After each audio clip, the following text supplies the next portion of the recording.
Selwyn, coming out of the game on the weekend, we saw that Xavier Lindsay was subbed out with some concern around his knee. There's no major damage following on from scans, which is a good result, but what's his next few steps look like?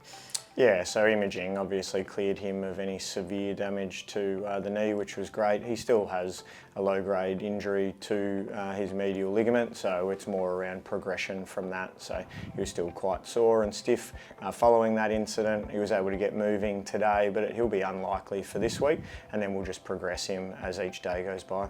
We also saw Jake Lever prior to the game. He was subbed out. He just didn't get up with that ankle concern. How's he recovered from that? Yeah, Jake just pulled up sore from our main training session, so the decision was made then in and around how to best prepare him. So once again, this week we'll look to integrate him into main training. Hopefully he is able to progress better than last week, and if he's able to do that, he will be available, but it's all dependent on his function and performance in main training this week. Fingers crossed. And then we also saw Charlie Spargo was taken out of the team with some delayed concussion symptoms. Where's he at in his protocols from that? Yeah, Charles has progressed well through the concussion protocols, so his next phase is to integrate into main training. If he succeeds through that, plus the other testing with the doctors, then he'll be available for this weekend. Fingers crossed again. And then Caleb Windsor, he's been out with that foot infection.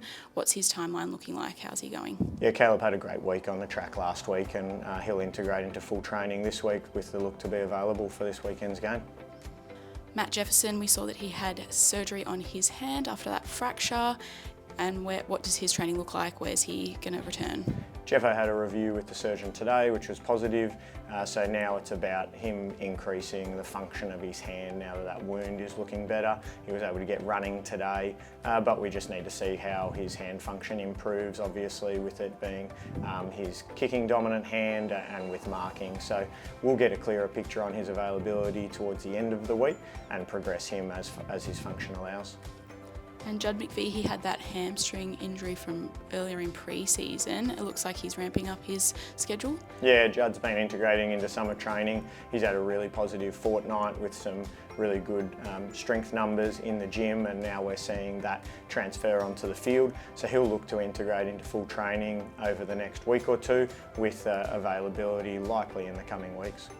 And then Jai Cully, he had that bone stress, but it looks like he's almost good to go for game time. Yeah, Jai's progressed back into full training. He'll look to return through the VFL on some modified minutes this Friday, but he's progressed really well in the last week. Great result. And then Colton Tolstrup, he's been out with some stress fractures to his back. Where's he at in his recovery?